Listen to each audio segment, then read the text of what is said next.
Jagannath welcome to କଳ୍କି education. ତ 10 minute ପିଲାମାନେ ଆଶା କରୁଛି ସମସ୍ତେ ଭଲରେ ଥିବ। ତ ପିଲାମାନେ ଆଜିର ଭିଡ଼ିଓରେ ଆମେ ତମର ଦେଖିବା କ'ଣ ନା ଇଣ୍ଟରନାଲ ଆସେସମେଣ୍ଟ 1 ଜେନେରାଲ ସାଇନ୍ସର କ୍ଲାସ 6 ର ପ୍ରଶ୍ନପତ୍ର। ତ ଯେଉଁ ପିଲାମାନେ 100% ସ୍କୋର କରିବାକୁ ଚାହୁଁଛ ତ ସମସ୍ତେ ଭିଡ଼ିଓକୁ ଲାଷ୍ଟ ଯାଏଁ ଦେଖ ଏବଂ ଯେଉଁମାନେ ଚ୍ୟାନେଲରେ ନ୍ୟୁ କରିକି ଅଛ ସମସ୍ତେ ଚ୍ୟାନେଲକୁ ସବସ୍କ୍ରାଇବ କରିଦେବ। ଭିଡ଼ିଓ ନିଜ ସାଙ୍ଗମାନଙ୍କ ମଧ୍ୟ ସେୟାର କରିବ, ଲାଇକ୍ ମଧ୍ୟ କରିଦେବ। ତ ପିଲାମାନେ ଚାଲନ୍ତୁ ଲେଟ୍ ନ କରି ଭିଡ଼ିଓକୁ ଷ୍ଟାର୍ଟ କରିବା। ଭିଡ଼ିଓକୁ ଷ୍ଟାର୍ଟ କରିବା ପୂର୍ବରୁ ରଖୁଛି ପିଲାମାନେ ସମସ୍ତେ ଚ୍ୟାନେଲକୁ ସବସ୍କ୍ରାଇବ କରିବ। ରିଅଲ ପ୍ରଶ୍ନପତ୍ର ହିଁ ଆମେ ତମମାନଙ୍କୁ ପ୍ରୋଭାଇଡ କରିବୁ। ତ ସେଥିପାଇଁ ସମସ୍ତେ ଚ୍ୟାନେଲକୁ ସବସ୍କ୍ରାଇବ କରି ରଖିଥାଅ। ଇଣ୍ଟରନାଲ ଆସେସମେଣ୍ଟ 1 କ୍ଲାସ 6 କପିରାଇଟ ଓସ୍ତାର 2026-27 क्वेश्चन ଅଛି ତମର 2026-27 क्वेश्चन ଅଛି ଜେନେରାଲ ସାଇନ୍ସ ର क्वेश्चन। ତ 1 ନମ୍ବର क्वेश्चन କ'ଣ ଦେଲା ୟୁନିଟ୍ ଆଇ 1 ନମ୍ବର क्वेश्चन ସମସ୍ତ ପ୍ରଶ୍ନର ଉତ୍ତର ଦିଅ। ଆଇ ନମ୍ବର ଆଲୁମିନିୟମ ସହ କପର କ୍ଲୋରାଇଡ ପ୍ରତିକ୍ରିୟା କୁ ସମତୁଲ ରାସାୟନିକ ସମୀକରଣ ଲେଖ। ତ ପ୍ଲାନ ଆନ୍ସର ଅଛି ତ ଯେମିତି କି ଅଛି 4Al + 3Cu Cl2 ତ କ'ଣ ହବ ନା ଫର୍ମେସନ ହେଲେ 2Al2Cl3 + 3Cu।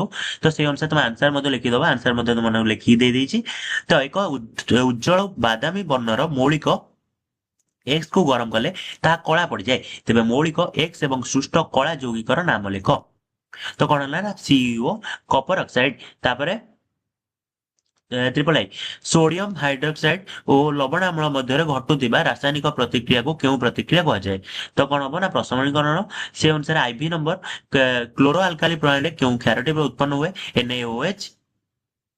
ଭି ନମ୍ବର କପର ବାୟୁରେ ଥିବା କେଉଁ ଉତ୍ପାଦନ ସହ ପ୍ରତିକ୍ରିୟା କରି ସଂକ୍ଷାରଣର ସମ୍ମୁଖୀନ ହୋଇଥାଏ? ତ ପିଲାମାନେ ୟୁନିଟ୍ 2 ଦେଖିବା। ୟୁନିଟ୍ 2 ଦେଖିବା ପୂର୍ବରୁ କହି ରଖୁଛି ଯେଉଁମାନେ ଆମ ଚ୍ୟାନେଲର ମେମ୍ବରସିପ ନେଇନାଅ ତଳେ ଥିବା ଜଲ୍ଦି ଜଏନ୍ ଅପସନ ଉପରେ କ୍ଲିକ୍ କରି ମେମ୍ବରସିପ ନେଇଯାଅ, ଯାହାଦ୍ୱାରା କି ତମମାନେ ଆମ ଚ୍ୟାନେଲରେ ଅପଲୋଡ ହେଉଥିବା ମେମ୍ବରସିପରେ ଅପଲୋଡ ହେଉଥିବା ରିଅଲ ପ୍ରଶ୍ନପତ୍ର ତମମାନେ ବହୁତ ଜଲ୍ଦି ପାଇପାରିବ। ଅଲରେଡି ଆମ ଚ୍ୟାନେଲରେ ରିଅଲ ପ୍ରଶ୍ନପତ୍ର ଅପଲୋଡ ହେଇକି ଅଛି, ତ ସମସ୍ତେ ଜଲ୍ଦି ଜଲ୍ଦି ଚ୍ୟାନେଲର ମେମ୍ବରସିପ ନେଇଯାଅ।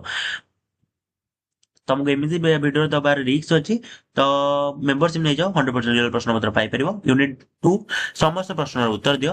ଆଇ ନମ୍ବର କ'ଣ ଦେଲା? କାହିଁକି ବିଦ୍ୟୁତ ତାରରେ ଜଳେଇବା ପାଇଁ ବ୍ୟବହାର କରାଯାଏ? ସୋଲଜରକୁ କାହିଁକି ବିଦ୍ୟୁତ ତାରକୁ ଜଳେଇବା ପାଇଁ ବ୍ୟବହାର କରାଯାଏ? ନା କମ୍ ଗଳନାଙ୍କ। ତାପରେ ବୈଦ୍ୟୁତିକ ସଂଶୋଧନ କାହାକୁ ଏନୋଡ ଓ କାହାକୁ କ୍ୟାଥୋଡ ରୂପେ ନିଆଯାଏ? ତାପରେ AAA ABCD ଲବଣର pH ଯଥାକ୍ରମେ 13, 10, 3, 5, ତେବେ ଏମାନଙ୍କର ମଧ୍ୟରୁ କେଉଁଟି ସବଳ ଅମ୍ଳ ଅଟେ? ତାପରେ ଆଇଭି ନମ୍ବର ଧାତବ ହାଇଡ୍ରୋଜେନ କାର୍ବୋନେଟ ଅମ୍ଳ ସହ ପ୍ରତିକ୍ରିୟା କଲେ କେଉଁ ଗ୍ୟାସ ନିର୍ଗତ ହୁଏ? ତାପରେ ଭି ନମ୍ବର ଶ୍ଵସନ କେଉଁ ପ୍ରକାରର ରାସାୟନିକ ପ୍ରତିକ୍ରିୟା ଏକ ଉଦାହରଣ ଦେଖାଅ। ତାପରେ ୟୁନିଟ୍ AAA ସମସ୍ତ ପ୍ରଶ୍ନର ଉତ୍ତର ଦିଅ। ଏକ ଆଇ ନମ୍ବର ଆମ ଅନ୍ତନଳୀରେ ସହଜୀବୀ ଭାବେ ରହୁଥିବା କେଉଁ ବୀଜାଣୁ ନିଜ ଶରୀରର ଭିଟାମିନ୍ B12 ପ୍ରସ୍ତୁତ କରି ଆମକୁ ଯୋଗାଏ।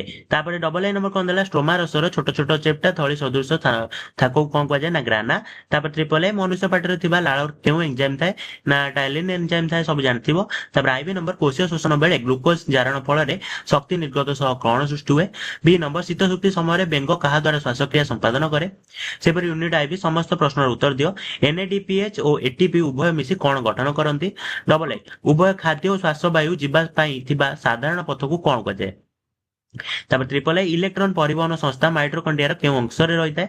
ଆଇଭି ନମ୍ବର ଜଳଚର ପ୍ରାଣୀମାନେ କେଉଁ ପ୍ରକ୍ରିୟାରେ ଶ୍ୱାସକ୍ରିୟା ସମ୍ପାଦନ କରନ୍ତି? କୋଉ ପ୍ରକ୍ରିୟାରେ? ନା ବିସରଣ। ତାପରେ ଭି ନମ୍ବର ଫୁସଫୁସରୁ ଅମ୍ଳଜାନ ଯୁକ୍ତ ରକ୍ତ କାହା ମଧ୍ୟ ଦେଇ ହୃତ୍ପିଣ୍ଡକୁ ଫେରିଯାଏ? କାହା ମଧ୍ୟ ଦେଇ? ନା ଫୁସଫୁସ ଶିରା। ତାପରେ ଆସିଲା ପିଲାମାନେ ତମର ମଲ୍ଟିପଲ ଆସେସମେଣ୍ଟ। ତ ଦେଖିବା ମଲ୍ଟିପଲ ଆସେସମେଣ୍ଟର କ୍ୱେଶ୍ଚିନ୍ କ'ଣ ଅଛି। ମଲ୍ଟିପଲ ଆସେସମେଣ୍ଟର ୟୁନିଟ୍ 1 ସମସ୍ତ ପ୍ରଶ୍ନର ଉତ୍ତର ଦିଅ। ସମିତ ଚୂନର ଦ୍ରବଣକୁ କାନ୍ଥରେ ଲଗାଇଲେ ତାହା 2-3 ଦିନ ପରେ କେଉଁ ଯୌଗିକ ଉତ୍ପନ୍ନ କରି କାନ୍ଥକୁ ଧବଳ ଉଜ୍ଜ୍ୱଳତା ପ୍ରଦାନ କରେ? ନା CaCO3 କ୍ୟାଲସିୟମ କାର୍ବୋନେଟ। ତାପରେ ହେଲା AA କ୍ୱେଶ୍ଚନ ପୋଟାସିୟମ ଜଳ ସହ ପ୍ରତିକ୍ରିୟା କରି କେଉଁ କେଉଁ ପଦାର୍ଥ ଉତ୍ପନ୍ନ କରେ? କେଉଁ କେଉଁ ପଦାର୍ଥ ଉତ୍ପନ୍ନ କରେ? ନା KOH ପୋଟାସିୟମ ହାଇଡ୍ରୋକ୍ସାଇଡ ପ୍ଲସ୍ H2 ଯୋଉଟା କି ହାଇଡ୍ରୋଜେନ। H2 ହାଇଡ୍ରୋଜେନ ସବୁ ଜାଣିଥିବ। ତାପରେ KOH ହେଉଛି ପୋଟାସିୟମ ହାଇଡ୍ରୋକ୍ସାଇଡ। ତାପରେ AAA କ୍ୱେଶ୍ଚନ ଫେନୋଲ୍ଫଥalein ଦ୍ରବଣ କ୍ଷାର ସଂସ୍ପର୍ଶରେ ଆସିଲେ କେଉଁ ବର୍ଣ୍ଣ ଧାରଣ କରେ? କେଉଁ ବର୍ଣ୍ଣ ଧାରଣ କରେ? ନା ଗୋଲାପୀ।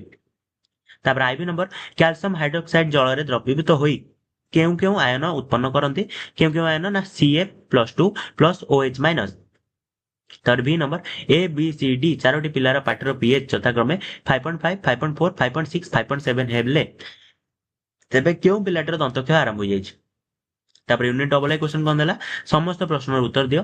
ଧାତୁର ତନ୍ୟତା ଗୁଣକୁ ବ୍ୟବହାର କରି 0.1 ଗ୍ରାମ ସୁନାରୁ ପ୍ରାୟ କେତେ କିଲୋମିଟର ଦୈର୍ଘ୍ୟର ତାର ଟଣା ଯାଇପାରେ। ତାପରେ ଡବଲ ଲାଇନ୍ ନମ୍ବର ଗ୍ୟାଲିୟମକୁ ପାପୁଲି ଉପରେ ରଖିଲେ ତାହା ତରଳିଯିବ। ଏହା ଧାତୁଟିର କେଉଁ ଗୁଣକୁ ସୂଚନା ଦେଉଛି? ତାପରେ ଟ୍ରିପଲ ଲାଇନ୍ ନମ୍ବର କୌଣସି ଧାତୁକୁ ନାଇଟ୍ରିକ ଏସିଡ ସହ ପ୍ରତିକ୍ରିୟା କଲେ ହାଇଡ୍ରୋଜେନ ଗ୍ୟାସ ନିର୍ଗତ ହୁଏ ନାହିଁ କାହିଁକି? କାରଣ ଏହା ସବୁଜରକ। ତାପରେ ଆଇବି ନମ୍ବର ସିନାବାର କେଉଁ ଧାତୁର ଧାତୁପିଣ୍ଡ ଅଟେ?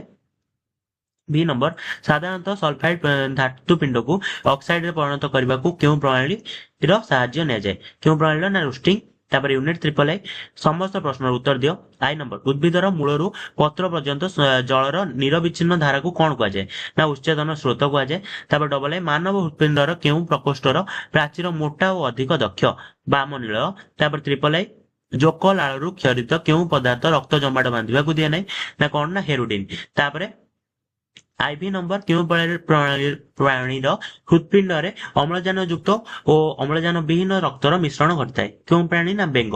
ତାପରେ ଭି ନମ୍ବର କେଉଁ ବଳ ଯୋଗୁଁ ସର୍ବଦା ଜାଇଲେମ ଭିତ୍ତି ସହ ଲାଗି ରହେ? ସଂଲଗ୍ନ ବଳ ଯୋଗୁଁ। ତାପରେ ୟୁନିଟ୍ ଆଇଭି ତମର ୟୁନିଟ୍ ଆଇଭି ର କ୍ୱେଶ୍ଚନ କଣ ଦେଲା? ୟୁନିଟ୍ ଆଇଭି କ୍ୱେଶ୍ଚନ ହେଇଥିଲା ଉପଯୁକ୍ତ ଯୋଡ଼ି ବାଛି ମିଳନ କର। କ ସ୍ତମ୍ଭରେ ଯେମିତି ଅଛି ତମର ଅଗ୍ନାଶୟ, ତାପରେ ଅଛି ପ୍ଲାସ୍ମୋଡିୟମ, ଶକ୍ତି ମୁଦ୍ରା, ଯକୃତ, ଏମିନୋ ଅମ୍ଳ। ତ ସେଟାକୁ ଯୋଡ଼ିଲେ କଣ ହବ? ନା ଏଟିପି, ପିତ୍ତରସ, ମିଶ୍ରିତ ଗ୍ରନ୍ଥ, ଖ ସ୍ତମ୍ଭରେ ଦେଇଛି ମିଶ୍ରିତ ଗ୍ରନ୍ଥ, ତାପରେ ମାଇଟ୍ରୋକଣ୍ଡିଆ, ତାପରେ ଦେଲା ଅନ୍ତଃପରଜୀବୀ, ତାପରେ ଦେଲା ପୃଷ୍ଟିଧାର। ସେଭଳିଆ ଆନ୍ସର କଣ ହେଇଯିବ? ନା ଅଗ୍ନାଶୟର ମିଶ୍ରିତ ଗଣ୍ଠି, ପ୍ଲାସ୍ମୋଡିୟମର ଅନ୍ତଃପରଜୀବୀ, ଶକ୍ତି ମୁଦ୍ରାର ଏଟିପି, ଯକୃତର ପିତ୍ତରସ, ଏମିନୋ ଅମ୍ଳର ପୃଷ୍ଟିସାର। ତାପରେ ଆସିଲା ଆସ୍ପିରେସନାଲ କମ୍ପୋନେଣ୍ଟ। তোমার ଆସ୍ପିରେସନାଲ କମ୍ପୋନେଣ୍ଟ କଣ ଅଛି? ନା ସମସ୍ତ ପ୍ରଶ୍ନର ଉତ୍ତର ଦିଅ। ଗୋଟେ ଡ୍ରଇଂ ପେପର ଉପରେ ଧାତୁପିଣ୍ଡ ଧାତୁ ନିଷ୍କାସନର ବିଭିନ୍ନ ସୋପାନ ଗୁଡିକ ଏକ ଫ୍ଲୋ ଚାର୍ଟ ପ୍ରସ୍ତୁତ କର। ତାପରେ ଦେଲା 2 ନମ୍ବର ଆଲୋକ ଶ୍ଳେଷଣରେ ଅଙ୍ଗାରକାମ୍ଳର ଆବଶ୍ୟକତା ପରୀକ୍ଷା ପ୍ରକଳ୍ପ ମାଧ୍ୟମରେ ପ୍ରଦର୍ଶନ କର। ତ ପିଲାମାନେ ଇଏ ଥିଲା ତମର 10ମ ଶ୍ରେଣୀ ପିଲାମାନଙ୍କ ଜେନେରାଲ ସାଇନ୍ସର କପିରାଇଟ୍ ଓସ୍ତାର 100% ରିଅଲ ପ୍ରଶ୍ନପତ୍ର। ସମସ୍ତେ ଭିଡ଼ିଓଟିକୁ ଲାଷ୍ଟ ଯାଏଁ ଦେଖିଥିବାରୁ ଧନ୍ୟବାଦ। ଏବଂ ଯୋଉମାନେ ଆମ ଚ୍ୟାନେଲରେ ନ୍ୟୁ କରିକି ଅଛ, ତ ପିଲାମାନେ ବାର କହୁଛି ଯୋଉମାନେ ଆମ ଚ୍ୟାନେଲରେ ନ୍ୟୁ କରିକି ଅଛ ସମସ୍ତେ ଚ୍ୟାନେଲକୁ ସବସ୍କ୍ରାଇବ କରିଦବ। ମୁଁ ଯେକୌଣସି ବି ମୁହୂର୍ତ୍ତରେ ଚ୍ୟାନେଲରେ 100% ରିଅଲ ପ୍ରଶ୍ନପତ୍ର ପ୍ରୋଭାଇଡ କରିପାରେ। ତ ସେଥି ସେ ଯାଏଁ ସମସ୍ତେ ଏହାକୁ ପ୍ରାକ୍ଟିସ କରିଥାଅ ଏବଂ ଚ୍ୟାନେଲକୁ ସମସ୍ତେ ସବସ୍କ୍ରାଇବ କରି ରଖିବ। ଭିଡ଼ିଓଟି ନିଜ ସାଙ୍ଗମାନଙ୍କ ମଧ୍ୟରେ ସେୟାର କରିବ, ଲାଇକ୍ ମଧ୍ୟ କରିଦବ। ତ ପିଲାମାନେ ରହୁଛି, ଜୟ ଜଗନ୍ନାଥ। ନେକ୍ସଟ